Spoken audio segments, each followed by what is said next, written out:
Hello, hello. Welcome, everyone.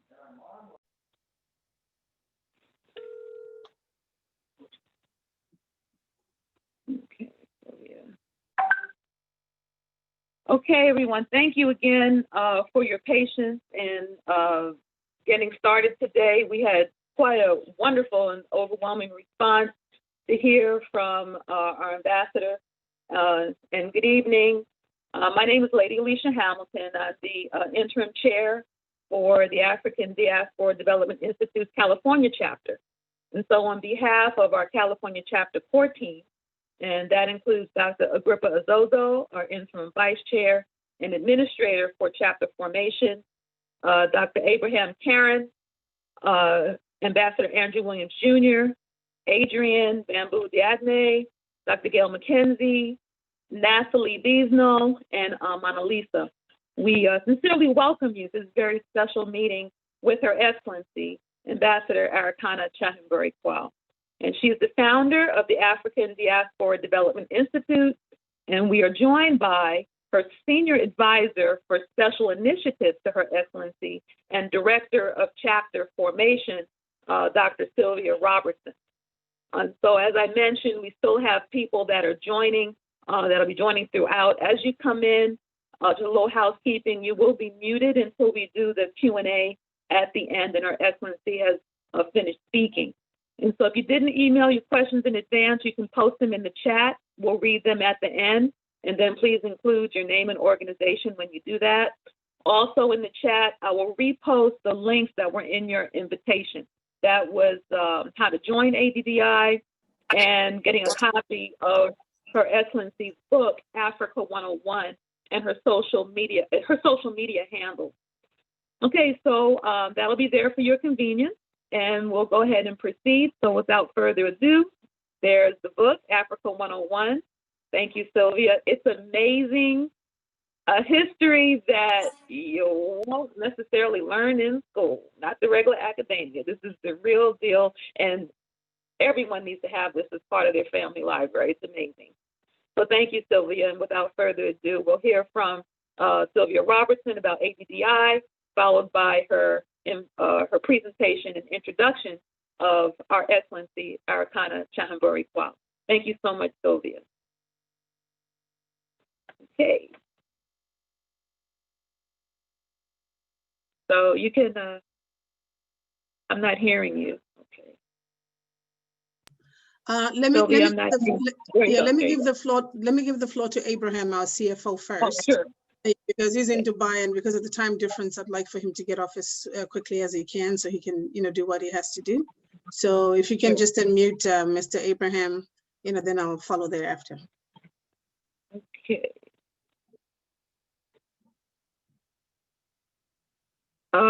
His sound is not linking up. I just have video, but not sound, unless there is another. Abraham, can you unmute yourself?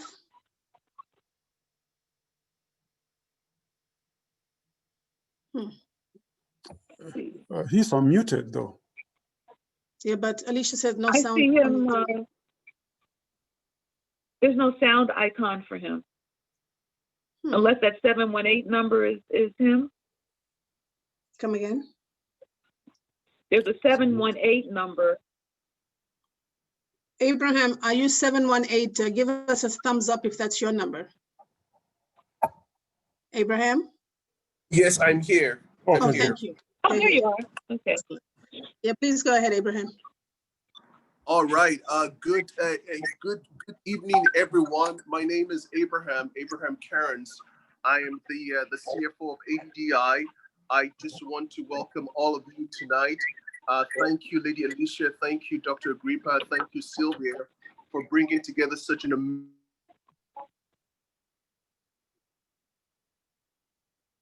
You're muted. You're muted. Yeah, he's in Dubai, so the connections have been real bad with him today for some reason.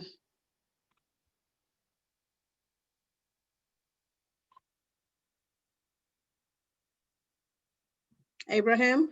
I think that's him coming in on another line.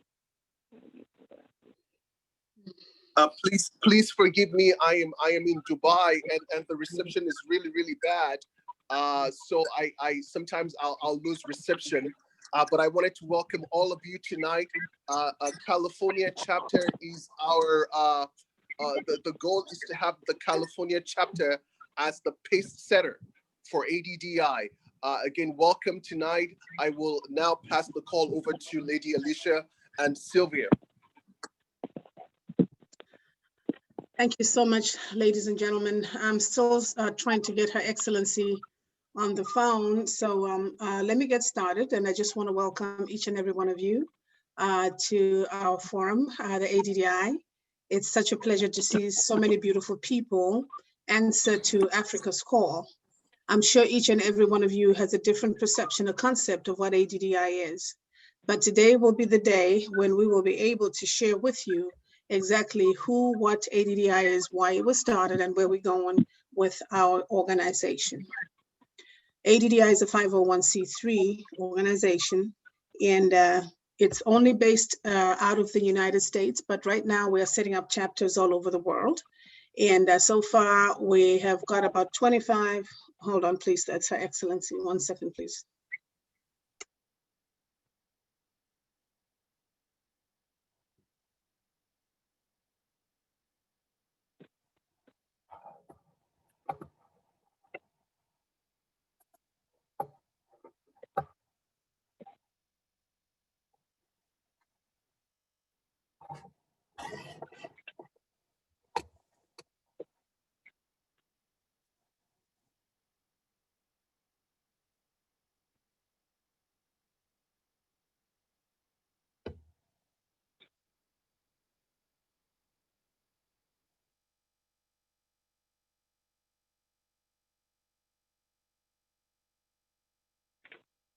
The Excellency will be joining us shortly, so let me go ahead and start off with our ADDI. ADDI, the acronym ADDI stands for the African Diaspora Development Institute. It was started this year by Her Excellency, and we registered her in May. So this was established by Her Excellency Dr. Arikana Chihombori Quao in an effort to bring all diasporians together. She saw the need to gather all diaspora as well as get a database. In other words, a central relational database that would enable us to utilize the expertise of all our members. Anybody who is of African descent and living outside of the continent is considered part of the African diaspora, and also those living on the continent. Initially, it was just for the diaspora, but the children of Africa took pride and said they wanted to be part of the ADDI, so Her Excellency made an amendment and accommodation for all our brothers and sisters on the continent. So ADDI plans to mobilize the diaspora and to open up ADDI offices all over the world, like I alluded to when I just started talking to you guys. So with that being said, California was one of the chapters that should have been opened at the very beginning, sometime May, June, because we wanted her to be the catalyst to pivot all the other chapters that are being opened right now. But unfortunately, for some reason or another, we never got to California until now. So we do have other chapters that have opened in the United States. And we have a very big one in Canada. We have the United Kingdom, Netherlands, Brazil, Antigua, Belize, and so forth. They're all over the world right now, including Nepal and India as well. So the main purpose of the organization actually is to promote Africa in the world, to achieve greater unity and solidarity amongst the people of Africa by coordinating and consolidating the diaspora, thereby facilitating the engagement between Africans and the continent and their brothers and sisters in the diaspora. This also will enable us to galvanize all people of African descent, in other words, the African diaspora living outside Africa, and encourage them to participate in the development of Africa. This allows governments and diaspora to mutually benefit in capital investments rather than giving it all to the Europeans. As you all know, those of you who are very familiar with Africa, you know that most of these contracts have been going to the Chinese as they come up, because the diaspora hasn't gotten itself together to where we can be reached with one central phone call. Right now, even if we got a contract from Africa, And the African presidents wanted us as a diaspora to jump on those projects. We won't be able to accomplish that or accommodate it due to the fact that we're so fractioned. We don't have a central location where all of us can be found. So this is the reason why Her Excellency put this ADDI together, excuse me, so that one central location would be able to communicate with thousands and thousands or millions of us when we do get to 1 million. So with that being said and done, we are also recommending and requesting that each and every one of you please register at our website on www.raddi.org, www.raddi.org. And on that note, I hear that our Excellency, our guest is here, so I will cut myself short and introduce the founder and president and former ambassador to the African Union, none other than Dr. Arikana Chihombori Quao. Your Excellency, good evening. Can you unmute her, please? I don't actually see her. Okay, hold on. Let me check. Is that the 661 number? Yeah. 617? I have a 661-369 number. Okay, hold on. No, I think that is Francis. Her Excellency's is, 1 second. It starts with 615 and ends with 7177. 615. I'm not seeing it. Do you see that number there in the participant? I'm checking for you. The one I see is Francis. He's trying to connect. Oh, okay. It's probably still trying to connect. Okay, hold on. Let me look for her. 1 second, please. Alicia, if you look on your participants, you might see her phone there. Yeah, that's what I'm doing. No, I don't. Yeah, I don't. Exactly what I'm doing. Give me 1 second. Just 1 second, please. No worries. In the meantime, while we're looking for Her Excellency, let me just continue with our chit chat for now. The African diaspora right now, we are at about 10,000 strong on the ADDI web database. And we are looking to at least get to 1 million of us. And there's a reason why we are looking for, okay, hold on. I think I see, 1 second, no, that's not her. Hold on, let me just call her and see if she's having trouble logging in. 1 second. Okay. So while she's doing that, let's talk a little bit about the structure and what we're doing in California. The California, because it's so big, Did you manage? We'll have. Did you manage? Is she here? Oh, here she is. She's coming in now, Sylvia.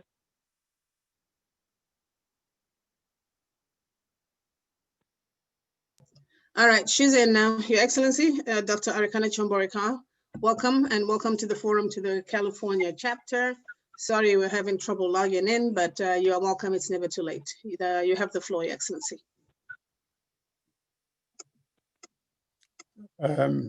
We can't hear you. You are muted. Please unmute her, please. I was saying my apologies, Sister Alicia. California team. Oh, there she is. Yeah.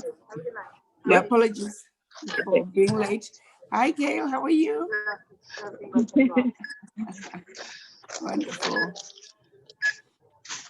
Hello. Thank you so much. We're here. There's about 60 of us here, and Wonderful. we're so happy to see you. And Sylvia's done a great introduction. No, it's so yes, we're international call with the ambassador. Excuse me. Alicia, Gail, can you mute everybody, please? Mute everybody, Yeah. please, Alicia. Okay. But I don't want to mute her. Okay, so I think I muted Her Excellency when we did that, though. Let's see.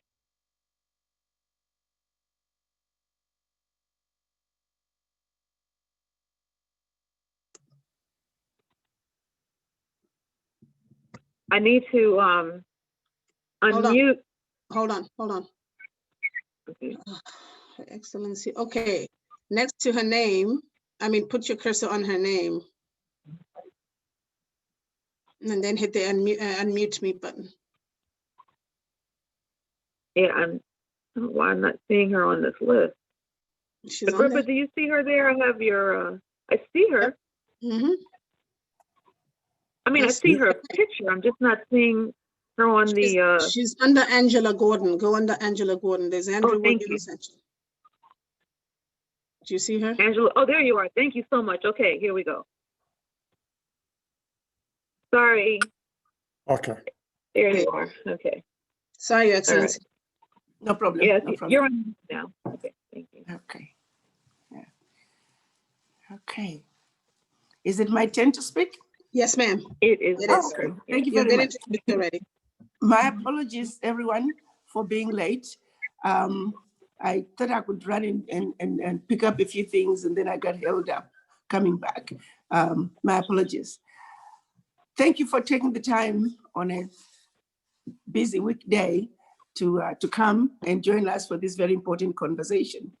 To the ADDI organizing team for California, I truly appreciate all the work, the hard work that you've been doing to make this particular event a possibility.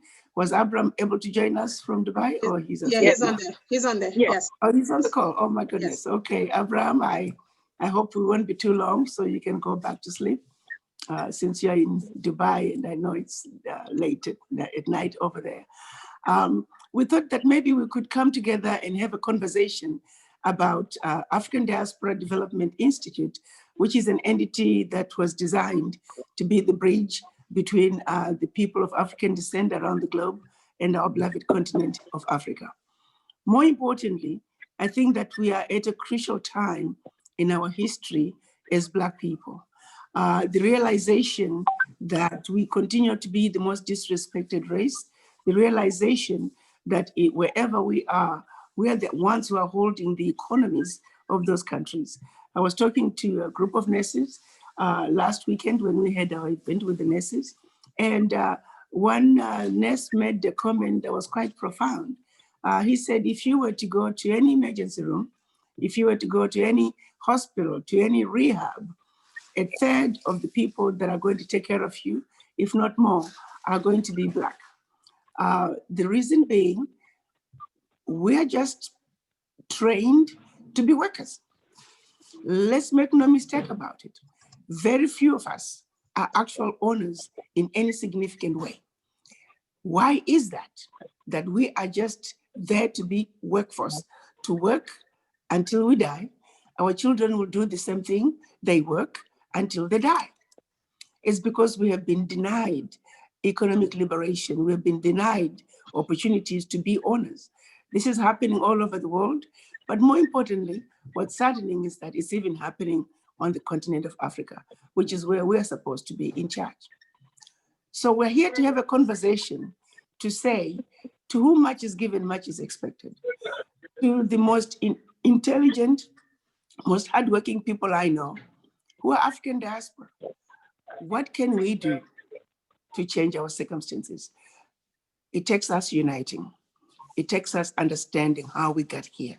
It takes us having the right conversations. It takes us looking around us and seeing what other diaspora organizations are doing. Look at the Jewish diaspora. Some Jews have never set foot on the country of Israel, but when it comes to Israel, they stick together like superglue. Look at the Irish diaspora. Many are members of Congress, they're in the State Department, but when it comes to issues pertaining to Ireland, they stick together like superglue. Look at the Chinese diaspora, the Mexicans, the Indians from India, Irish Americans, Italian Americans, German Americans. They're all anchored in their countries of origin. They all stick together when it comes to supporting their countries of origin because they understand when those countries are doing well, if they become anchored with their countries of origin, they can flourish wherever they are around the globe. We Black people are the only ones who have not learned that lesson yet, that we must come together. We have been systematically brainwashed, systematically trained to not trust ourselves, let alone each other. We don't trust our abilities, the extent to which we can actually be just as good as anybody else. It was all by design to demoralize us and to keep us where the status quo wants us to be. ADDI is saying, let us be the generation that's going to turn the corner. Let us be the generation that's going to usher in a new era for Black people, where we can demand to be treated as equals, where we are going to enter the world and walk every step of this earth that we walk on, knowing very well that we own this world, we own this land. And also, more importantly, when we begin to know our history and we understand where we come from, we Black people are the ones who introduced humanity to the world. They went to Europe looking for the origins of humanity, they couldn't find it. They went to China, they went all over the world looking for the origins of humanity, they couldn't find it. It wasn't until they came to Africa, which is where they went last, that they found the evidence of humanity. I'm saying this to say, my brothers and sisters, as a Black woman, as a Black man, you are the mothers and fathers of humanity. If this world was to be a righteous one, they owe us serious gratitude as the parents of humanity. But instead of putting us on the highest pedestal, on the tallest pedestal, we're being treated as the scum of the earth. It's almost as if it's a case of a bully who knows very well that he is insecure, and in order to feel important, he has to bully those around us. Africa was once upon a time the center of the world.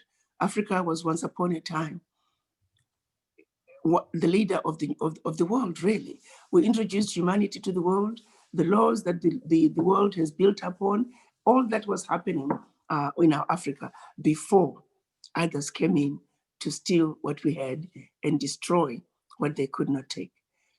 Our Africa is Africa that needs to go back to her former glory. And we need to teach our children that. We need to empower our children that what we have been told, that we are we're inferior to others, it's just a lie, plain simple lie. If it were not for the Black race, there would not be any other races as we know them. Whether they like it or not, it is just the fact, that's just the truth. But somehow that truth is not highlighted in our books. But as Black mothers and fathers, as Black families, we owe it to our children to let them grow up knowing that they are not inferior to anybody, that they are just as smart as anybody else. It's when we have Black people who are confident with themselves, Black people who understand who they are and where they come from, the Black people who understand that we introduced humanity and civilization to the world, then it's a Black person who can stand up tall as we go through this journey of life. Africa is at a critical point in the history of the continent. Our Pan-African fathers back in 1963, they came together to undo the damage that was done by the Berlin Conference. That is undoing the boundaries that have kept us from moving together. The biggest thing that they did by dividing Africa into the tiny little economies that we are today is by disrupting our ability to trade with each other. When you disrupt the ability of countries to trade with each other, you disrupt economic development. That was so nicely done. It was a program that was so nicely orchestrated during the Berlin Conference that even to this day, it continues to really play a major role in keeping the continent from moving forward. After having tried to come up with an Africa that spoke with one voice, from 1963 until 2018, when the African leaders finally agreed on a decision which we are now calling the African Continental Free Trade Area. The African Continental Free Trade Area is going to be implemented in 2021. Africa, 55 countries are going to go to the world market as one customs union. What that's doing is creating an Africa with an environment that is easy to do business, where you can register your company in one country and you can spread like wildfire throughout the continent. An Africa that the world has been looking for, the business community that is, an Africa that you can actually take advantage of the enormous resources that the continent has. Unfortunately, while we are looking forward to the African Continental Free Trade Area implementation, we have some serious issues that we have to appreciate and understand. And that's one of the main reasons that I'm reaching out to the African diaspora to let you know what is going on in our Africa, and that you need to know that if we do not come together, we are getting ready to give up the inheritance of not only ourselves, our children, and generations to come. With the implementation of the African Continental Free Trade Area, The boundaries that have kept us from trading with each other as African countries are going to be melted. 90% of the goods that are going to be traded within Africa are going to be duty-free. Major, massive opportunities for generational wealth are going to be made available. Let me give you an example of the Cape to Cairo highway. Is going to be built. The question is by who? Whoever builds that Cape to Cairo railway line, high-speed railway, it's like having shares in Amtrak. The Senegal to Djibouti high-speed rail is going to be built. The question is by who? There's going to be massive increase in air transport within the continent. Who's going to own the airlines? There's going to be need for massive commercial agricultural farming, massive industrial developments in manufacturing of different items in different sectors. I'm talking massive. Think of the development where Africa is today. A lot of the parts, if you come out of these cities, it's like where the US was in the 20s and 30s. Think of all the development that the US has today, multiplied by 4. That's what's getting ready to happen in Africa. I think the only nice highway we have in Africa, for those of you who are familiar with it, is called the George Bush Highway. It's somewhere in West Africa. I've seen part of it in Ghana. It was commissioned by President George Bush. It is the only real interstate that I've seen that is at the standards of the US interstate. Now you can imagine a continent that's 4 times the size of the United States. Think of all the interstates that are in this country. Can you imagine if you are into road construction and you were to get a contract to build X number of kilometers of road, you will be busy as long for the remainder of your life. That's how massive the opportunities are. Think of when we start connecting from east to west, from north to south, and everywhere in between. Think of if we get a contract to lay down water pipelines. Your company will be for decades to come. If you get a contract to lay down hopefully we won't be going into smart grids anymore. I hear there's something called autobahn, that's where the fiber optic lines are now going above in the cyberspace. If you get a contract to do that, you're going to be working for the rest of your life. These are the opportunities I'm talking about. Electrification. If you get a contract to electrify a region from Tanzania all the way to Equatorial Guinea, you're going to be working for decades. These are opportunities that are getting ready to be rolled out. I can go on and on and on. But right now, the children of Africa are not even aware this is getting ready to happen. Those who have been exploiting Africa are very much aware of what's getting ready to happen. They have their expertise lined up, they have their finances lined up. That's the Chinese, the Europeans, the Middle Easterners, the Indians, the Japanese, the Russians. Everybody is waiting to jump into Africa and build the Africa for us, but they're going to build it the way they want it. When they build Africa, they own it. And once again, we are going to be reduced to be workers. No, we want to own that high-speed rail from Cape Town to Cairo. We don't want to be reduced to just be happy that I'm the conductor of that train, that I can be a passenger, that I can get up in the morning and spend the night in Cairo. No, we want to do that. I want to be the conductor. I want to work in that train. I want to be able to be a passenger in that train, but I also want us to own that train. Yes, we want to be able to make the clothes that we wear. We want to be able, but we must also own the textile mill. We want to be able to build the houses we live in, but we must also own the brickyard. I am talking about true, real ownership, where we own the airlines that we fly in. We own the airport. We built the airport. The situation we have right now, every time you turn around, an airport is being commissioned. The question is, when did the tender come out? One of the best airports we have in the world is right here in Atlanta, built by Black companies, run by Black companies. So then why is it that no Black companies out of the United States are even aware when airports are being built in Africa is because we have been missing in action. We just need to be present. We just need to be aware. We need to organize.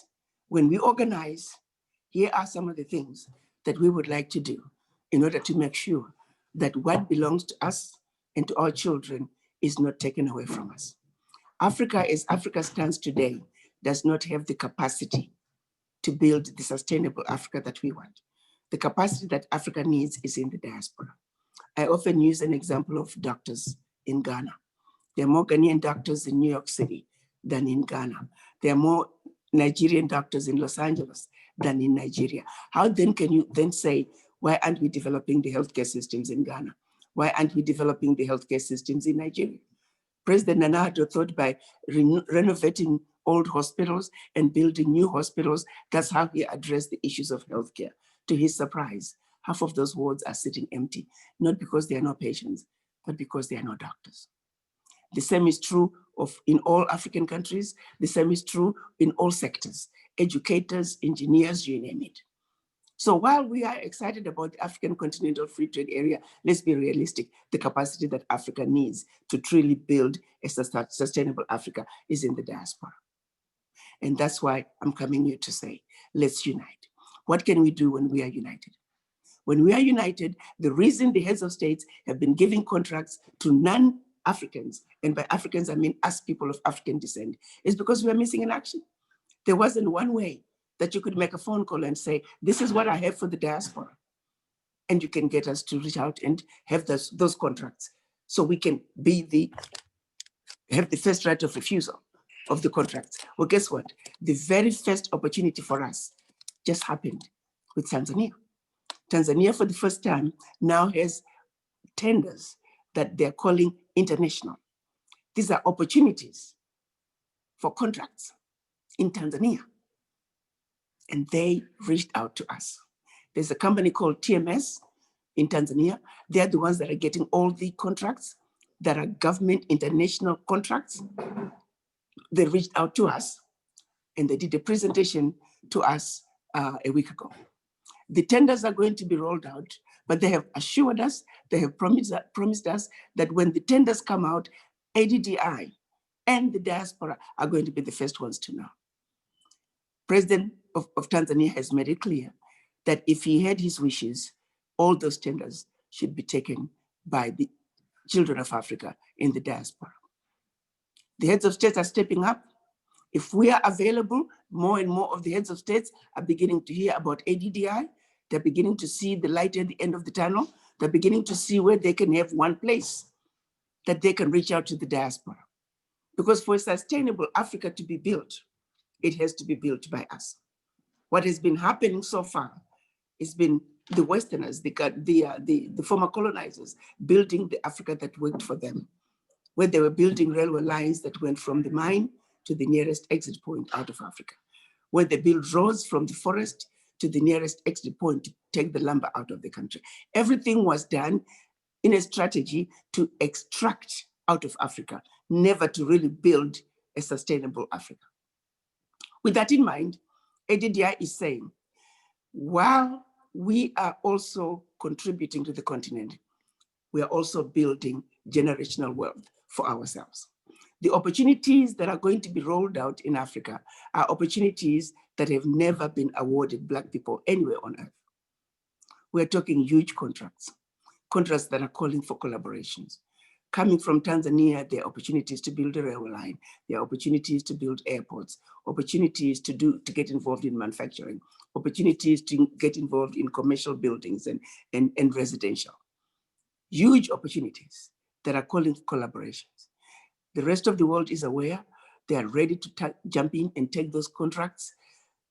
I'm saying those contracts belong to us, and we need to be ready to join hands.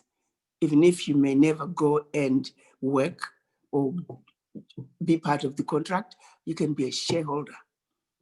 We can create SPVs and be shareholders of those entities.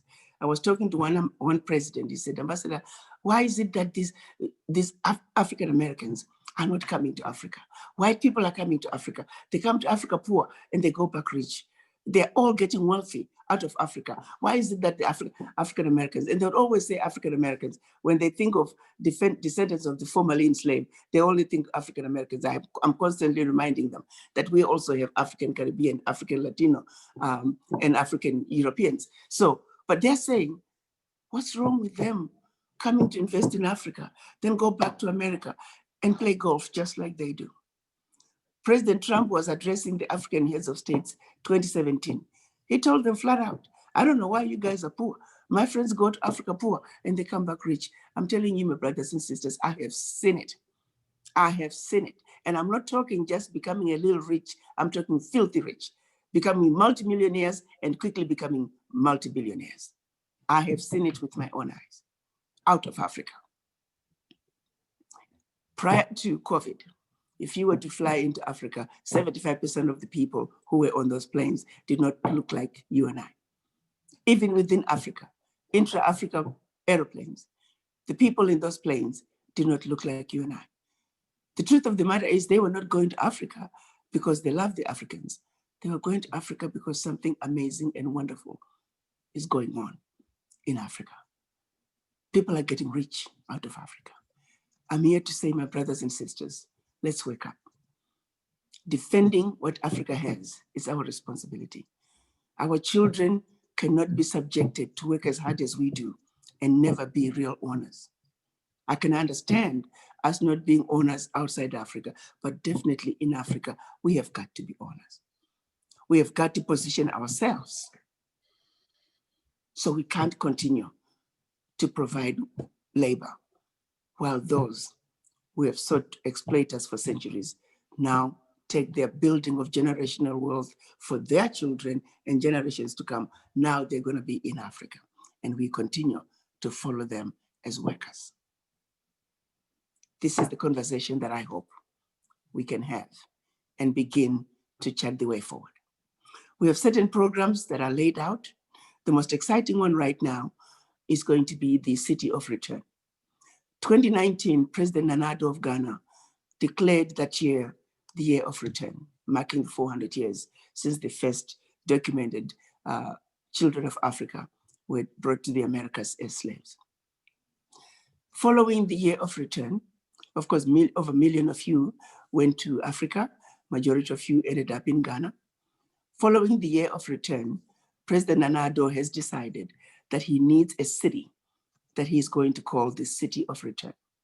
For those of you who are not aware, 80% roughly of the children of Africa who were taken out of West Africa as slaves, they were pulled in Ghana and they left Africa through the Cape Coast dungeons. It is a port. They call it Cape Coast castles. We call it Cape Coast dungeons. That port, the significance of what President Nana Addo once done is to say, that is the last place your ancestors last set foot on the African soil. He wants the descendants of the formerly enslaved to come right back to that soil so we can look across the Atlantic and tell the slavers, while you may have won for over 400 years, the children of those you enslaved are back right where we started. And when it's all said and done, they're the ultimate victors. The symbolism of that city is huge. The healing that comes along with that city is huge.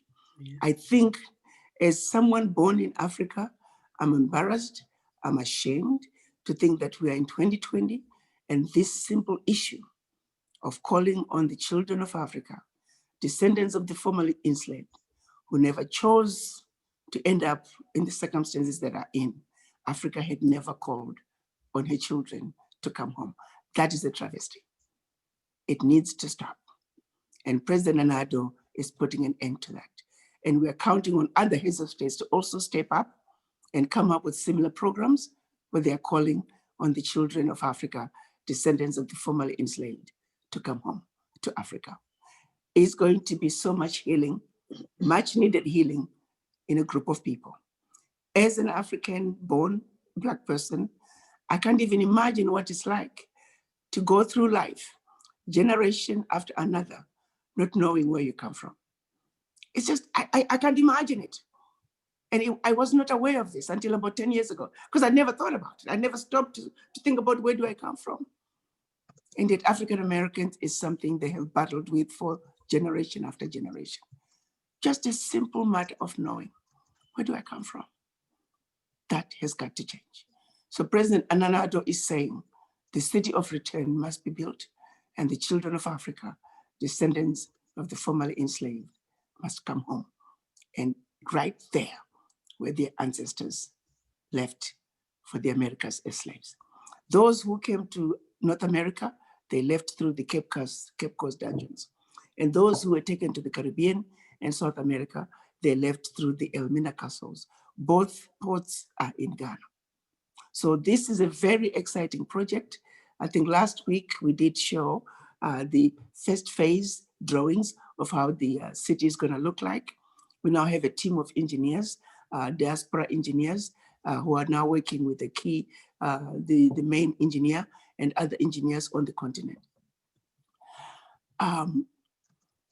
We need to build a city that's going to be reflective of the Africa that used to be. We need to build a city that's going to show the world that Africa was once the center of the world.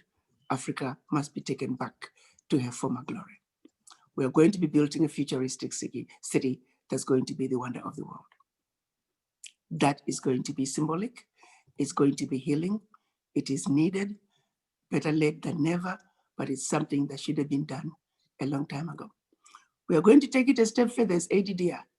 We are going to also reach out to President Nana Addo and ask him to allow those children of Africa who end up having a home in a city of return, who end up investing, having a business, getting a contract to build Wakanda, to be considered for dual citizenship. It's the least we can do to put closure to so much suffering and so much hurt that has been presented to a whole race, generation after generation. This must come to an end.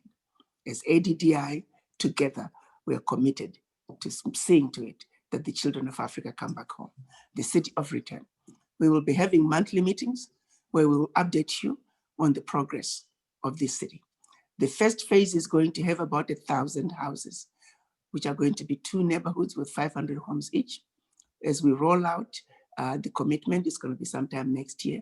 We are going to let you all know as the progress moves forward. But this is your city. You're going to build it. It's going to be the way we want it. Everybody's participation is expected. At some point, we're going to have a competition. Once they roll out what they think is the final phase of the city, we're going to also throw it out to the children of Africa in the diaspora to say, if you have any suggestions, those who are architects, we want to welcome your suggestions so everybody can feel involved in the creation of the city of return. Very exciting. The next project that we're working with a brother called Benunula, some of you are not aware, but the most difficult corridor for Africa to do business is trading from, say, Kenya to Central African Republic. We call that the belly of Africa. For goods to go from Kenya to Central African Republic, goods have to go all the way down to Cape Town and then all the way up via ship to Cameroon, only to be ferried into Central African Republic. You cannot develop your economies if the cost of doing business is so prohibitive. That belly of Africa is impassable. So it needs to be cleared up, opened up. There's a program now called Travaco, which is a Trans-Africa Value Corridor. It's going to be connecting the Indian Ocean to the Atlantic Ocean, starting from Tanzania, Uganda, Kenya, into DRC, Angola, Equatorial Guinea, Cameroon, Central African Republic, Brazzaville, Gabon, that whole middle part of Africa. It's going to start with a city in Tanzania. It's going to end up with a city in Equatorial Guinea.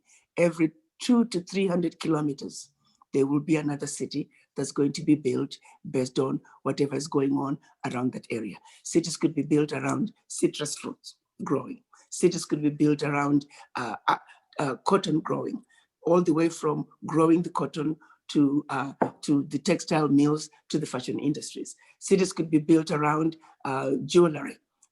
gold and diamonds and platinum. Cities could be built around manufacturing of construction materials, manufacturing of hospital supplies. So every 200 to 300 kilometers, there will be a new city. So you can picture a situation where currently they have divided the preparatory phase as three corridors. The first corridor, yes, Don, as somebody saying agriculture. Agriculture is going to be everywhere. It's going to be the bedrock of everything that we do. But the first corridor is going to be utilities corridor. Utilities corridor is going to be made up of companies that are doing nothing but laying down water pipelines from east to west. Companies that are doing nothing but laying down gas pipelines, fiber optic pipelines, smart grids. That's the utilities corridor. Then we're going to have the energy corridor, which is going to be powering the entire region from east to west. And then we're going to have the transportation corridor, which is going to be preparing, again, the land for railway lines, airports, bridges, and of course, seaports. Look at the enormity of the opportunities that are going to be created. The beauty of us being part of the Travaco is that puts us squarely on the driver's seat of the Continental Development Agenda. So as we roll that one out, as we continue to work with Dr. Beninula, who is the mastermind of this whole project, he's been working on it for the past 15 to 20 years. He's a diaspora who used to live in New York City. He was on Wall Street, but this is something that he has worked with the African Union. He has very much been involved with the AFCFTA. He understands all the rules and regulations and how to navigate the system in order to make this Travaco plan a reality. So we are going to be working with him, supporting him, and providing the expertise that is needed in order to actualize this very important corridor. We're also looking at reparations. We had our first meeting of lawyers, webinar with lawyers. The outcome is going to be, we are going to have a series of webinars every month. The next webinar next month is going to start talking about, basically we're taking our case to the world for saying, why do we need reparations as Black people? Everybody else has received reparations. Even the Japanese who bombed Pearl Harbor, they were given reparations. So we're going to be talking about atrocities committed against Black people in South America. The following month, we're going to talk about the Caribbean. Then we come to the United States. Then we're going to talk about the Asians. And then finally, we end up the atrocities meted to Black people on the African continent. The outcome out of all that is to now come up with a document, justification for reparations to Black people around the world. And we are going to center the document that's going to be sent to the European Union, to the African Union, to the US Congress, and to the United Nations to make a case for why Black people must be compensated for what has been done to us.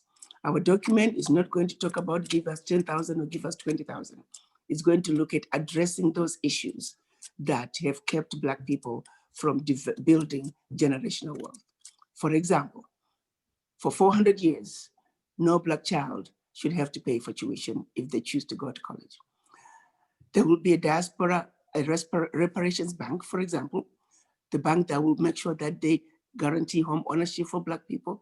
The credit is not going to be, the approvals are not going to be based on your credit score or your criminal history. Those are some of the things that they used to keep Black people from accessing wealth. We will have the document very nicely done, tied in with development within every country where Black people are, tied in with development in Africa, those huge contracts, making sure that 75% of those contracts are given to Black companies, and about 25% will be left for where the money is coming from. We're going to hold those countries that have benefited from slavery to pay into the reparations bank. So it's going to be a well-orchestrated plan that we are going to present to the world to say why Black people who have been the most, I'm going to say, obedient, who have been the best servants to the world, must be compensated for the contributions that we have made to this wonderful world of ours. We also are going to be reaching out to all the African heads of states and letting them know that in the past you have given contracts to the Chinese and everybody else because you were not able to reach us. But we're now going to be demanding first right of refusal of all contracts that are going to be coming out of our African countries, that we as the children of Africa, we must have the first right of refusal to all those contracts. I'm trying to think of, there's 6 items on the blueprint. Erica, are you on the line?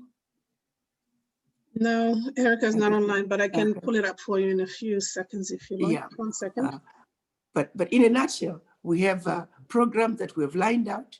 We are basically saying we need to take matters in our own hands.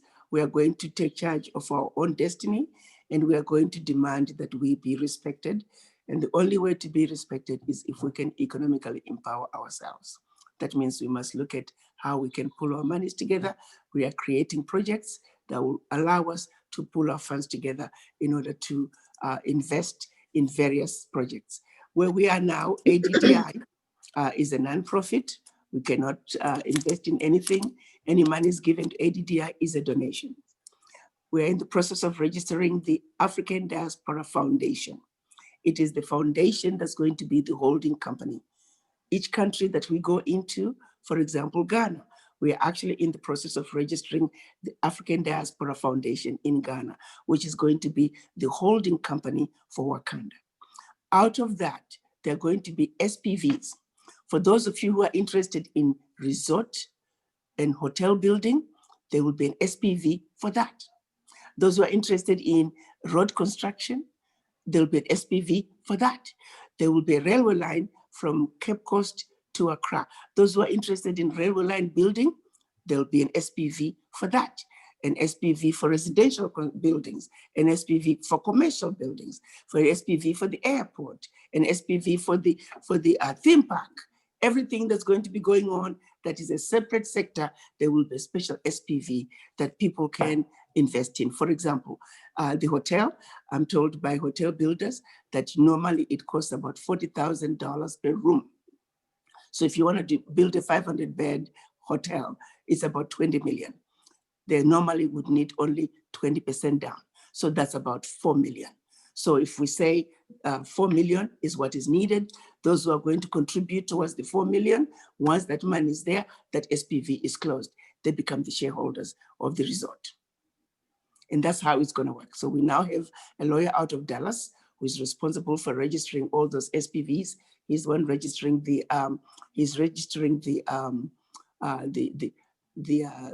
foundations. So when we move into Equatorial Guinea, when we move into Zambia, when we move into Tanzania, there will be a foundation, an African Diaspora Foundation in that country, which is the holding company. And then SPVs will come out of that depending on the project. So that's what we're doing, making it easy for even if you are not in a position to get a contract, but you're not going to be left out because you get to pick and choose which entity, which SPV you want to be a shareholder of. And let me say this, our monies are going to stay where they come from. So in Europe, we're going to register African Diaspora Foundation. We're going to register African Diaspora Foundation here in Australia, New Zealand. I don't know how large the Black population is in China. If there's a need for us to register one day, we will. The monies are going to be managed by diaspora in that region. This is completely your money and you will be managing it. If your money is going to be misused, guess what? It's going to be misused by your brothers and sisters, some of them right here on this call. But we are going to put systems in place to make sure that we monitor each other. We are putting systems in place because the people who are joining the movement, I hope there are people who are not asking, what can I get out of this? There are people who are saying, what can I give? Because this is not about you and I. It's about uplifting our race. It's about paving the way for our children to live a better life, for our children to grow up being equal to everybody else on earth, for our children no longer being treated as the scum of the earth. I can tell you my own personal experience, you start out with a good thing, money will follow. So let's not be driven by greed by what's in it for me. Let's be driven by this is what needs to be done. Chinese diaspora 40 years ago, they did not ask what can China do for them. They said, what can we do for China? Look how China has moved forward in leaps and bounds. China was in the same place as Africa 40 years ago, but look where China is today, because the people of China got together and said, what can we do for China? I am impressed by Chinese and their work ethic. I was impressed during COVID that they could build a 1,000 bed hospital in 5 days. 1,000 bed hospital in 5 days. And that means they worked 24/7. They never stopped about my break. They never stopped about what's in it for me. Why am I killing myself? It's about what we need to do. It's about what we can do when we come together. We are some of the most hardworking, most intelligent people I know. I would hope that we can make this movement, this train can be a train of people who are Pan-African, people who understand why we must come together, people who understand that it's about giving, not taking. Yes, ADDI is creating the environment, but at the end of the day, we are looking for those people whose minds are awoken, whose minds are in the right place. Those people who are sick and tired of being sick and tired, because we know we are better than what they're making us be. And only we can change our circumstances. So I hope all of you can go to our ADDI and join the movement. We're asking for everybody to participate. We're asking for everybody to do your part, whichever way you can help. Right now, everybody that's part of the movement is a volunteer.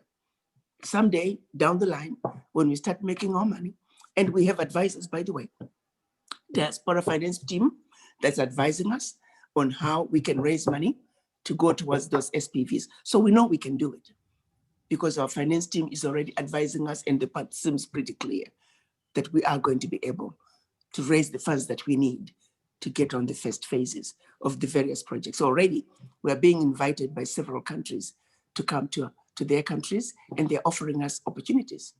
Right now, there's one that I'm hoping that we can get people to really jump onto this one. There's a country that's willing to give us a license for telecommunications. Do you know how difficult that is to get a license for telecommunications? And if you get a license for telecommunications, it's over. That's gold. That is gold. Look at what MTN is doing. MTN is owned by some white South Africans. Look at Orange. It's a French company. Look at Airtel. None of those telephone companies are owned by Black people. And we're just giving them money, and we got to pay in US dollars. I was talking to one guy, Wi-Fi alone. For his Wi-Fi, he's paying $160 US a month. You're talking serious money, my brothers and sisters. Another country is wanting us to come in to build an oil rig. They're an oil producing company, but they don't have their own, oil refinery. Opportunities are beginning to come to us. So when we organize and we come up with a special purpose vehicle, and those who have the money invest. That's why we're saying it's about ownership. It's about us owning our Africa. We can do this in a very painless way. 1,000 of us with $1,000, that's $1 billion. $1,000 a year. Now let's do it year in and year out. Now let's take 1 million people. Let's take 2 million people. And we do it to perpetuity. That's how the Jewish Fund was created, in a very painless way. To women, I say, go into your closet. Calculate the clothes, the shoes, the handbags that still have tags on them. How much money is sitting in your closet? Let's adjust our thinking. Let's tell our children, before we can go to McDonald's this month, have we put aside our $83 to invest in a project in Africa? And let the children grow up knowing, I gotta put my $83. That's how the Jewish Fund was built. That's how the Irish have done it. It's not by surprise that every motel from New York to Los Angeles is owned by the Patel. They pull their monies together, they work together. It's not by surprise that even in our own neighborhoods, the Nepalas are owned by the Laotians. They pull their monies together. It is that spirit that we have failed to cultivate as Black people. ADDI is saying enough is enough. We got to start somewhere. And I know if I were to reach out to my brothers and sisters in the diaspora, they will understand why. Because I know you're tired. I know you're tired of living in this country to be a worker and only to leave this world for your child to be another worker. When are you going to own? When are you going to own? Well, we have an opportunity. We can still live in this country, but invest in Africa, play golf while our money is working for us. So when we exit this world, we are owners. And our children can work for us while we are still alive. But as we exit, they become the new owners. That's what others are doing because they laid the foundation for ownership. Well, the African Continental Free Trade Area is giving us the opportunity to build that generational wealth, to be true owners of our beloved continent. We have got to defend our Africa by any means necessary. What Africa has to offer belongs to us and our children and generations to come. Let me conclude by reminding you that you don't go to China and find Black people driving the development agenda for China. You don't go to Mexico, you don't go to India, you don't go to Europe, you don't go to the Middle East and find Black people driving the development agenda for those countries. You therefore must not, cannot, and golly should not go to Africa and find those same people driving the development agenda for Africa. There's a seat that has our name, it's African diaspora. If we vacate that place, if we do not occupy that seat, others are more than happy to take it over. The ball is in your court. Are you willing to let go and give up what belongs to you, your children and generations to come? Or are you going to stand up just like other diaspora have done and defend your turf and take what belongs to you and defend what belongs to our children and generations to come? I thank you all very much. Thank you so very much, Your Excellency. On the blueprint, you did not touch on the African Union, Your Excellency, the sixth region? Yes, the sixth region is another region that we must talk about. The sixth region, some of you may not be aware, it has not gone through the heads of states to be approved as a decision. Currently, it is a political decision. That's why there's not much we can do. When we are approved as the sixth region, we should have the same status as ECOWAS, as SADC, as the East African Community, as the Central African Community, or North African Community, the Maghreb. We have to go to the heads of states. In order for us to go to the heads of states and be tabled as a decision, we have to have a representative sample of the African Union definition of the sixth region, which is all people of African descent living outside Africa. All people of African descent living outside Africa. If you're an African American, African Caribbean, African Latino, African European, you are an African diaspora, regardless of where you were born. We need to get that region approved. Once approved, we then look at requesting that we have at least 15 ambassadors from the diaspora, AU ambassadors, to go live in Addis and join the other 55 who are making decisions on the way forward for our beloved continent. We'll also then make sure that we request that document that's going to be approved should be classified as all people of African descent, regardless of where they were born, and have the same citizenship status as those born on the continent. We must equalize it. We can't talk about African diaspora and then say, well, you know, those who were born in Africa, they can apply for the African passport, but those who were not born in Africa, well, I'm sorry, you cannot apply for the African passport. Then you're talking from two corners of your mouth. The sixth region document is going to address all that, and it'll give us a pathway to citizenship in a way that now descendants of the formerly enslaved can wake up in the morning and say, you know what, I'm moving to Africa. And you should be able to choose whatever country you want to move to. But before we can get to that point, the heads of states, once they approve the sixth region, they individually have to go back to their countries, put that decision through their parliament for approval. You bet ADDI is going to be right there, lobbying them, making sure that this document is put through parliament as quickly as possible and be ratified. So that's all part of the work that ADDI is going to be doing. ADDI is lobbying, is a lobbyist. ADDI is going to pave the way. ADDI is going to do research. ADDI is going to make sure that we look at how best the children of Africa can go home to Africa in as seamless a way as possible. I understand the challenges that diaspora have gone through. African Americans, people from the Caribbean, continental Africans, everybody has tried to go home, but the challenges are enormous. When you try to do it alone, it's very difficult. But when we do it together, as ADDI, I can tell you, we're cutting through the nonsense. We are not taking any nonsense from anybody. The heads of states are calling for the children of Africa to come home. We are going to be showing them that we are answering your call. You called on us, here we are. We are ready, willing, and able to join our brothers and sisters on the continent and building a sustainable Africa that we want, a sustainable Africa that's going to work for us. See you all in Wakanda. Your Excellency, last but not least, your book. Oh, yes. Africa 101, The Wake Up Call. I think everybody can see it. Absolutely. I'll move it up and down. You know, for us to win at what we're doing, for us to succeed at what we're doing, we really must realize that no amount of education from Harvard, from Howard, from Fisk University, from Yale, from UCLA can decolonize you. No amount of education from any of these major universities can decolonize you. Let's all agree that no matter what our experiences are, we are all very much, as Black people, still suffering from the legacy of slavery and the legacy of colonization. You see, you with a colonized mind, you can go to the boardroom table. You can be a president of the new world. You can be a leader of a Fortune 500 company. If you go to the boardroom table with a colonized mind, with a mind that is suffering from the legacy of slavery, garbage in, garbage out, you're no good for Africa. We must wake up. But for us to wake up, we must understand the journey that we have traveled. Africa 101 is talking about the Africa that was before the settlers came in. The Africa that was destroyed, whose civilization was stolen. The Africa that systematically brainwashed and demoralized and made to believe that everything European was better and everything African was bad and undesirable.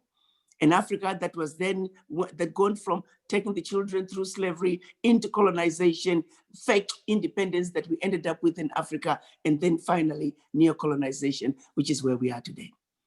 Africa 101 is taking you through a journey of the game that they have played, the game they continue to play today. So when you understand what they're doing to you, you can then have a serious conversation with the image in the mirror and ask yourself, in the face of everything that I know, why do I continue to think the way I do? We should be able to behave just like other ethnic groups do. You see a group of Chinese people sitting and talking. Do you think a Black man can go join them? Absolutely not. They have an unspoken camaraderie that just exists. The Mexicans have it. The Irish have it. The German Americans, the Italian Americans, the Jews, they have it. That's not being racist. That's just being human. But our ability to create that camaraderie has been destroyed. We need to rebuild it. Whereas you walk and you pass through a Black brother, you smile at them, you acknowledge them. You say, I know you're there. There's a certain camaraderie that other nationalities, other races, other ethnic groups have that has been destroyed. They did it in the plantations, the field niggers and the kitchen niggers, and it was all by design. The light-skinned, the dark-skinned, just divide, divide, divide. Divide and conquer. It was used in Africa, continues to be alive and well today. The self-hate must go. The mistrust of each other must go. I'm not saying we must love each other, no. At a certain level, picture ourselves, the levees in New Orleans, not all of them gave in. It's a certain part that gave in. But when that part gave in, guess what? It was a domino effect. So for us Black people, we must understand that we are holding hands. We must hold hands. You may not like the brother to your right and the sister to your left, but remember, for this one moment, for the purposes of creating this firewall, you got to hold on to your brother. You got to hold on to your sister, because if you don't, you are going down, the brother is going down, and everybody else is gonna go down. So yes, at the highest level, we gotta let go of those issues that keep us divided. And that's what others have successfully done. And that's something we have failed to realize, that while I may not love you, while I may not like you, but the reality is I can hold on to you, because if I don't, we are all going down. And that means you, your children, and generations to come. That is the thinking that this moment is calling for. Africa 101 is helping you on that journey to true healing and self-discovery. I urge all of you to go to our africa101.org or africa101.org and get a copy of your book. The hardcover is going to be autographed with a little message from me. Every page, every chapter has a small video. There's a barcode. You scan that barcode and you get to watch a video of me talk about that chapter, why I wrote it, and what I hope you can get out of it. All in all, it's about 25 videos in that book. It's interactive. I actually have not seen a book like it. I was fortunate enough to have a designer who helped me. I gave them the manuscript and they just turned it into something amazing. I'm hoping that it'll be a book that can be an heirloom for the family. Every chapter is a different subject matter. That's a conversation that I'm hoping all of you can have with your children. That's how you can also begin to teach them about our history and how we got to be where we are. I intentionally insisted on writing it in simple English that everybody can understand. I didn't want a book that was difficult to read and you felt like you had to memorize. I'm telling the story like a bedtime story at the end of the day. I want it to be stories that can be remembered, stories about what was done to us, stories that will empower us and help us open our eyes as we go through this journey of healing from the disease of slavery and colonization. So I urge all of you to get a copy, but more importantly, please read it with your children. To end this on a good note, Your Excellency, why don't you also share about the fireside chat about your book so that they also know and can join us if and when they would like? Yes, we are going to be starting what we're calling the fireside chat. Sister Amira is going to be leading those conversations where we'll be taking 1 or 2 chapters at a time and we'll engage in a conversation about what has happened to us and whatever messages are lessons that can be learned out of those chapters. So the fireside chats, be on the lookout for them. Thank you so very much, Your Excellency. I don't see any questions in the chat. I've just seen very positive comments. A lot of, Your Excellency, there's a lot of thank yous and for enlightening us on a lot of these issues that you had just brought forth. I did not see any specific questions, but that doesn't mean that there aren't any. So what we're gonna do is Miss Lady Alicia will call a name if they wanna put their hands up next to their name. And then as they come, at least we can get 1 question per person. So those of you who would like to ask a question verbally, please go and put the hand up. It says raise your hand up right underneath the participants' numbers. There's 73 of us. If you go right underneath all the names, it will say invite, mute me, and raise hand. So please raise your hand and it'll go against your name and then I'll call you. Please 1 question per person so that we can get as many questions in.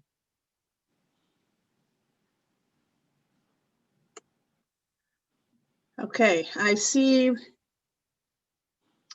HE of Yusharan FAU. Yeah. Did I get that right? Patricia Divine Muhammad. Yeah, Okay. She's the first hand up here. She just has to unmute herself. I'm asking her the other way. unmute. Okay. All right. Patricia Divine. Okay, there. Yes, I can hear you. Thank you very much. Very good speech, Your Excellency. Our organization, the Peace Society, is working on the African Union Year 2021, which will be the AU Year of Arts, Culture, and Heritage, and that includes sports. So we want to work with you and anyone on the line at all so that we can present during the year. We're going to have a year-long set of events to represent the African Year of Arts, Heritage, and Culture. Thank you. Absolutely, we have Sister Eureka Huggins and Sister Anna Vicky Costello Ana Vicky is from Colombia, South America. Sister Eureka is from, I believe, one of the islands. I can't remember which one. They're very much into culture. They're going to be heading our culture sector. We'll make sure that we get them in touch with you and we can continue. That is a very, very important aspect of also what we are going to be doing. So yes, we would love to work with you. Yes, and I will place my information in the chat. Thank you. Thank you. Thank you so much. The next one will be Mwalimu Kabaila. Mr. Mwalimu Kabaila. Are you still online? Yes. Can you hear me? Thank you. Go ahead, please. Yes. Thank you, Your Excellency, for your excellent presentation. Your audio is very bad, sir. We can't hear you. My question relates to much of Can he Sir, type? your audio. Can you type your question? now? Can you type your question in the chat for me, please? Because your audio is really bad. We can hardly hear what you're saying. Go ahead and ask my question. Good. Thank you. All right. The next one will be HE of Yershun, FAU. You don't have a name, so I don't know whether that's a title. Yes, it's Nazi Debar, Emil O's Ben Emmanuel. I'm a friend of the African Union, the youngest elder over here. And I was curious, okay, so I think you understand with this particular group of this Council of Elders that you're speaking to millions of people. And I was wondering if we could contact you. Some of these leaders over here could contact you to talk about your initiatives that you're speaking about in unification. Absolutely. Sister Alicia, can you arrange a phone call with them?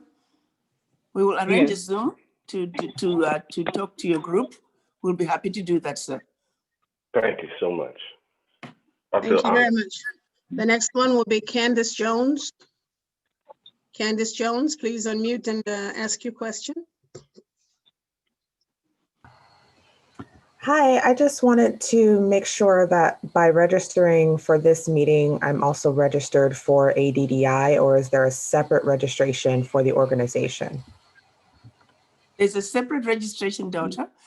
You go to our addi.org. When you register for the event, we only captured your name and your email.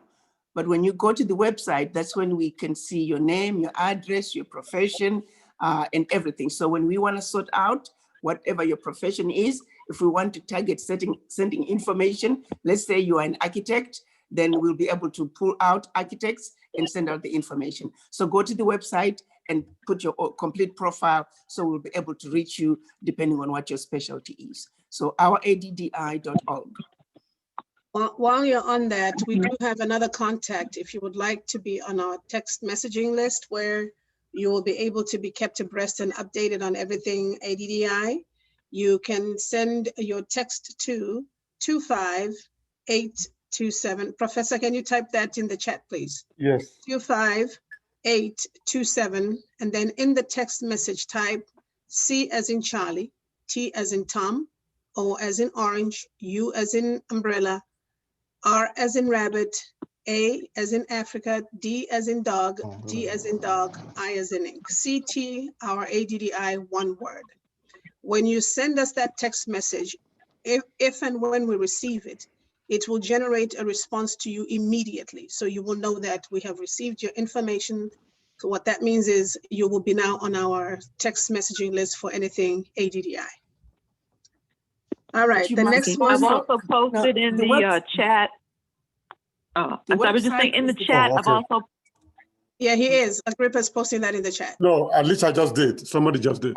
Oh, okay. All right. Thank you. Yeah, and also all of the links to the for getting the book, the website, how to register. Just look in the chat. Candace, good to see you. You can just click that link in the chat. Thank you. Thank you. Thank you. All right. The next one will be Gail Marie Scott. Gail Marie Scott, please unmute yourself. Thank you. I typed in my question. It's rather lengthy. Could you read it? That's why I asked you to speak it. Oh, okay. How Let me, soon, hold on. How soon can the Mushroom, MYSHROOM team, headed by Alan Ottridge, meet with your team to initiate the establishment of a massive indoor sterile growing facilities for organic medicinal mushroom powder, blends as superior foods for the planet, according to third-party scientists in Ghana? Two have been confirmed in Kenya and Tanzania. That sounds like it's a project that's going to be separate, again, another SPV, but I think it's small enough that I don't think it's gonna need, what will be needed is for the owners of that project to really come up with an offering on what they intend to do. Looking at maybe partnering this organization with a farm in Africa that can then do a pilot on the growing of these mushrooms and the production of whatever processing that needs to be done.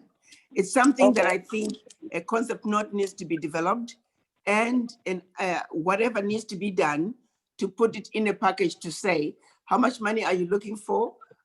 Educate people about the program. If you say $1 million is what you need to get started, do your justification. It's a project offering, and you can float it out to the diaspora and say, this is what I have. If you're looking for a place to grow them, I can think of right now a couple of farmers that I would be happy to put you in touch with, and you can begin conversations with them in terms of being able to grow and manufacture what you need on their farms. So again, this is more about relationships. okay, thank you so much. And for the record, we will have our funding in place. And also these are indoor facilities. So everything would be sterile and in a sterile environment. So it wouldn't be in dirt or on logs or anything. These mushrooms grow on organic fruit and vegetables to keep pure. So because they have extremely great results for health. So thank you so very much. I will put something together, and we have everything. We have our architectural drawings. We have a video to show what the labs will look like. So we have a package, and we'll present that to, I guess, ADDI. Is it Alicia or? Yeah, Alicia, we'll follow up, Alicia can Gail. get it. Yeah, Yeah. we'll follow up. Alicia will get in touch with us. Yes. Yeah, So are you looking to have this grown in Africa or in the US? No, absolutely all across Africa, to be able to help the physical healing, because we can have all the money and wealth we want, but if we've got cancer and Alzheimer's, it's not going to work. But if you have something that mitigates that and changes the entire thing, and especially now with the genetics that they're finding that they can change with the mushrooms, then things like sickle cell and everything else will be a thing of the past. So we just have to get a place and get established and say, okay, great, so we're going to go there. Oh, I forgot, Nigeria also is ready. I'm sorry about Larry, sorry. So Ms. Scott, may I suggest we set a meeting up for you two so that you can have more time with Her Excellency to give your presentation? It would be my pleasure. I'll let my team know. Thank you. Thank you. Thank you, Next Gail. one. Sylvia, before we, I'm sorry. Her Excellency speaking. Yes, ma'am, go ahead, please. No, I just said, thank you, Gail. I appreciate you. Yes, I think I had a farmer that I could think of linking you up. So let's talk. That'd be great, especially since you were our first customer. Thank you again. Okay, thank you so much. Before we read the next, Sylvia, there's some people who can't raise their hand. Sheldon Williams was asking, are there any projects that he can work on immediately? He's with the EDFU Foundation, and he'll be working with us in Northern California. He's with, he has ECOWAS status with the UN, and is very resourceful. But he wants to know, how can he find out about projects he can get involved in immediately? Well, it's difficult to say. We got to know exactly what his expertise is. What I suggest is you get to join the movement. you're more than welcome to be part of the core team, get to know the projects we're working on, and this is how we are getting volunteers. Once you get to see what we are doing, you can then say, Ambassador, I think I can help here, I can help there. So may I suggest that you become part of the core team? Sister Alicia can organize that, and you be part of our discussions. And after a couple of meetings, you're going to be able to tell us where you think you can fit in. Thank you. Thank you. Miss Vicky Howell. Vicky Howell, Howell. Can you hear me? Yes.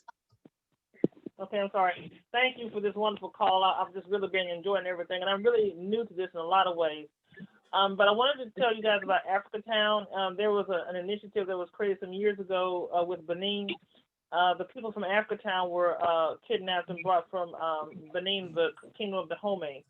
And I was wondering if there are any particular opportunities that are being developed in Benin, or if I can, well, we have a team of people here in Africa Town who are working on that. If we can work with the ADDI to facilitate, commerce and trade in Benin. Not specifically in Benin. One of our patrons for the City of Return and an advisory board member for ADDI is Jimon Honsu, who is from Benin. We are going to be supporting him in his efforts to build, what is he calling it again? Gate of Return, I believe. Yes. He says the Gate of Return City, yes. So we are hoping to work with Jimon on that project in Benin. Other than that, that's all we have at this time. Thank you. Okay, I'll be in touch with you on that one. Thank you. Thank you. Okay. Sylvia, I'm going to jump in between your reading them because there's some people who are just posting. We can kind of maybe go back and forth. That's what I was about to do. Yes. Yes. We do one person and then one chat. So go ahead and pick the next chat, please, and read the question. Okay. So I have, I'm going to get two back to back with one, Amber Wynn, who's a brilliant grant writer. Hi, Amber. Glad you're here. She wants to know about opportunities for nonprofits and working with ADDI, probably on grant writing and other opportunities for nonprofits. If you can speak to that. Actually, the grant writing is an area that we are needing help quite a bit. And for grant writers, if you help us write a grant, you can take a percentage of whatever the grant is going to be according to whatever the norm is. So definitely, we're looking for grant writers for sure. So we'll be happy to have you join the team. I think we may have one or two other people who are interested in grant writing. So I think this will be great. We can organize, Sister Alicia, if you can see if we can organize a meeting with the grant writers to have a conversation for them to start looking at the possible opportunities that are out there. Thank you. Thank you so much. She's brilliant. You're going to love working with Amber. Thank you so much, we will Amber. definitely. We appreciate you. Yeah. So there will be 3 of them that we have in the group that we need to bring together and have them start working on the grants. Yes, absolutely. Okay, and Lee Cherry of ASI sends his greetings, and they want to know about initiatives for education and healthcare, natural healthcare. Are there any initiatives? And so we didn't speak much, Sylvia, earlier about the sectors, but just so you guys know that there are also opportunities within each sector. So education is one of the sectors, and there's, health. We talked about infrastructure, as you mentioned here. So in addition to joining the chapter, you'll be able to work in those various sectors according to your areas of expertise. So Alicia, can I help you out with the list so that everybody knows what we have? We have sectors in healthcare, education, agriculture, pharmaceutical, road construction, rail construction, utilities, which include water, gas, fiber optics, smart grid, etc. Then we have energy, which encompasses electricity. Then we have ports, which constitutes for airports and seaports, hospitality, residential buildings, and commercial buildings. Those are the sectors that we have. But Your Excellency, that's not complete, right? We're still adding, like you had said before. If there were new sectors that were not on this list, we still can add some. Absolutely. With the ones we have met with so far are healthcare, engineering, legal. We're getting ready to meet with primary education We're going to be setting a date for higher education. We have a date set for small businesses. Do we have others that I missed that we have scheduled so far? No, that was it, because you said that most of them would be coming after the 4 or the 5 that we have before the end of the year. Right. So we are looking at having these webinars where we are having conversations with the different sectors, updating them of what's getting ready to come up.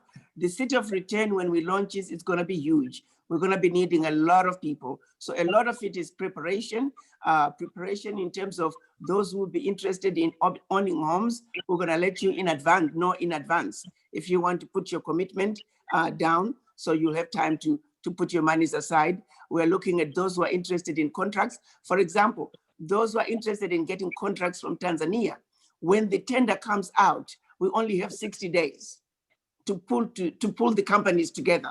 Because what the president was saying, if we get diaspora companies, they know the diaspora have the expertise. Your chances of getting the contracts when you collaborate as diaspora companies are much higher, because we know you have the expertise. So what we are hoping to do is, once we get the tenders out, we want people to quickly organize, because we will now have people who would have registered, told us what they do. We send you all the information to say, this is what we need. So now the teams are we have a trade and investment department that is led by our brother out of Dallas, Benson. We'll quickly look through, sort out, make sure that we get the right companies with the right requirements to participate in these tenders. But we only have 60 days from when they release the tenders and open it for applications. So please go and register, because this is going to come out sometime in December, latest January. But when the tender comes out, 60 days is all we have to organize everybody. But we do have a company on the ground that's going to also help us facilitate and package our application to make sure that we are presenting our best foot forward. So key thing for now, just go to the website, register. We're going to keep you in the know. When we have these webinars with different sectors, we are briefing you on what's going on, so you stay abreast of what's happening. So while there may not be something in your field at this point, but just remember, we are preparing. There's going to be so much more that's coming down the line as we start implementation phase of the various projects. Thank you, Your Excellency. The next one will be Patricia Divine Muhammad. Patricia Divine Muhammad. Did you walk away? No, I'm here. I'm sorry. I did ask my question earlier, Okay, and I was trying to unraise my hand. Thank you. Okay, thank you so much. All right, Sunjata Aya, sorry. Sunjata Aya. Yes, greetings, everyone, and thank you, Your Excellency, for your comments and leadership. We appreciate your work. You're one of my personal heroes, sheroes, so thank you very much. I'm here in Atlanta. I represent a group of young entrepreneurs, and we're looking at doing a lot of work. I have a background in public health, and we're looking at intergenerational continuity for the work that you are doing, the work this organization is doing, how we prepare the next generation to be able to build the capacity to take advantage of these opportunities that are coming as Africa is developing. And I would like to find out specifically how I, as someone who is interested in public health in particular, or these other entrepreneurs who are interested in their various areas, can plug in and also get some apprenticeship to build their capacity in particular. Again, at this point, we are in the preparatory phases. We don't have any specific projects that people can participate in, but people need to be in the know of what is in the pipeline. Okay. So back again, entrepreneurs, we shall have a separate session, separate conversation with people who are entrepreneurs to update them of what's coming up. And then out of what we are going to be presenting, we hope entrepreneurs can do their thing and come up with finding a space. And of course, as we launch out the various projects, which the first one is going to be Wakanda, then there will be opportunities for people with the various expertise to come and participate. At this point, the phase is mobilization, database, getting our directory of diaspora professionals, as well as at some point, when we start launching, people need to start fundraising for the various projects that are going to be rolled out. So we are at the mobilization phase. So we just need to keep up and know who you are and what you do. So I encourage you to go to our ADDI and register. Okay, thank you. Your Excellency, would it be a good idea for him, since he's in public health, to join the health team? Absolutely, absolutely, yes. Okay, can you please contact me? Contact me on, or go through Alicia. Alicia will get you to me so that I set you up with our director for the health department. We have a healthcare department that is up and running right now that's very effective. So you may want to be a part of that. Absolutely. I've been delivering medical supplies through some organizations here in Atlanta, throughout different places in Ghana, and I'd like to expand that to build public health capacity in some of our countries. So I appreciate that connection. Thank you. Yeah, that would be the right place for you to join. Thank you. Alicia, do you have any? Yes, we have lots of comments coming in. Thank you guys so much. Some questions about entertainment, communications and entertainment and technology. Yes, we do have, we'll be developing a sector with communications. We have a media team now, but that will be expanded upon. And so what I would encourage everyone to do, we have your email because you registered for this event tonight, and I thank you. We will reach out to you when we have our next core team meeting. We've been meeting every other week. And so when we have our next meeting, I'll let you guys know when that is, and you'll be welcome to join us. And, you know, we can keep it moving. We'll definitely keep you abreast of opportunities and things that are happening with ADDI for the California chapter. And we'll just keep it going as we move forward. So just know that we will let you know about the next meeting so you can join us. And we do have an area dealing with media and future with entertainment. We don't have any, I don't think we don't have any entertainment projects right now, but I'm sure they'll be coming up in the near future. Thank you. So what we hope someday is that Africa 101 can become a documentary and maybe a movie. Ooh, for sure. Yes. For sure. Yeah. Yeah, Alicia, before you invite them to the core meeting, there's a process that we have to go through. They need to write to us through info@addi.org so that all of them is not just lumped into one area. There's specific meetings for specific specialties. So if we can do that, let them write to info@addi.org. And then once we send the emails that they, upon their request, to the right department heads, then when they have their meetings according to their interest, then they'll be in touch with them. Sure, that's great. And so make sure you join, guys. Make sure everybody goes to our addi.org and register for the Institute. So everyone here should be registering for the Institute. And I know many of you that we invited have constituencies that you represent.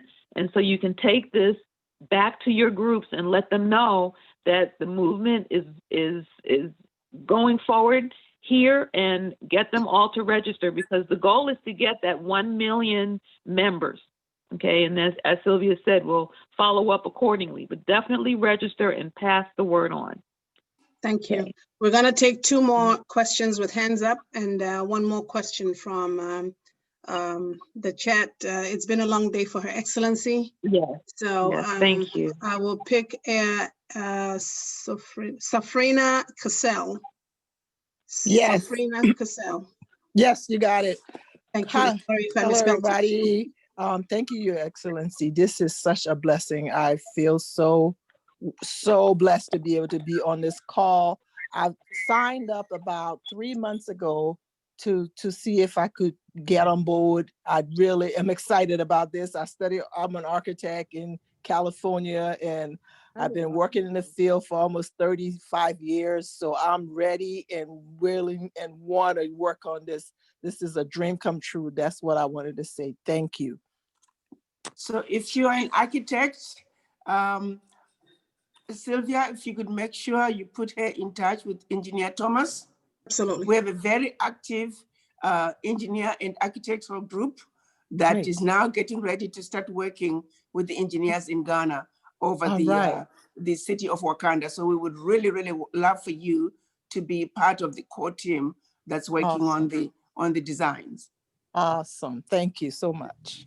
The last person with the hand up, then we'll take 2 more from the chat and we'll call it a wrap. The next one will be Adrienne. Man, I don't want to butcher your last name. Deng? Diagne. Thank you so much, Sylvia. Diagne, again, French name, Senegalese name. Thank you so much. Thank you, Ambassador. I'm talking about you for so many years. I'm from Gorée Island, the door of no return. I was talking about that. In fact, that is the other castle that we have in West Africa. But my question will be more on the medical side, because I worked for many years with Doctors Without Borders as a medical and field coordinator during the war in Burundi, Rwanda, South Sudan. I can name many countries, also in Nicaragua.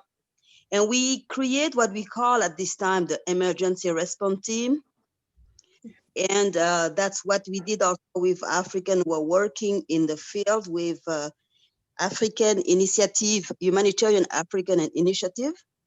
We have African people who are at the WHO right now, like Dr. Sosefal, who work on the Ebola. And I was thinking if we could start looking for our own people to respond to epidemics that are happening in Africa and in Latin America. And also remember reminding ourselves that Europeans did try to bank on our epidemic with the epidemic bond that the World Bank tried to take from us. There is some money there, I know. Can we have the possibility, can we bring this question to the African Union and see how we can have all the labs in different sectors in Africa too, to work with teams and be able to respond to that? Thank you. What I can say is, we often say, even within the African Union, if you have a project that you want to die, send it to the African Union. Anything, if you want to succeed at whatever you're doing, you definitely don't want to link it up to the African Union. It will not succeed. We can organize ourselves and we can respond to what's going on. That's the best way because we have total control of what we are doing. When you have to wait for somebody else to make certain decisions, to put certain things in place before you can make a move, right there, it's a recipe for failure, particularly with our beloved institution, but especially with the leadership that we have at this time. So I think what you're saying is a great idea. We need to be able to be prepared. When Ebola occurred, we should have been able to mobilize, but we were not organized. So I'm hoping through ADDI, we'll be able to also, in our case, we're basically reaching to the people at home. I had a conversation with one infectious disease, and she was heartbroken. Why? She was at one major institution that was responsible for mobilizing doctors during Ebola. And being that she was African, she was infectious disease, she mobilized all the doctors in this huge teaching institution. And all of them were prepared. They went to the office that was dealing with registrations for doctors who wanted to go. All of them registered, and they found out after the plane had already taken off, none of the African doctors were called. None of the African doctors were called. You know, it's really sad because then it becomes a situation of, are they just wanting to be seen landing, looking like they're saviors? What happened to the Black doctors? She was an infectious disease, and they left her. So that's our reality. That is our reality. But we must take matters in our own hands. If things like that do occur, we will be able to call the Minister of Health and say, we are coming. We have organized a team of diaspora and we are coming. And we can bypass all that nonsense and get to do what we need to do best. Thank you, Excellency. Can you get one last question from the chat, please? Alicia? You have no volume. You're muted. I muted myself because there's an echo, sorry.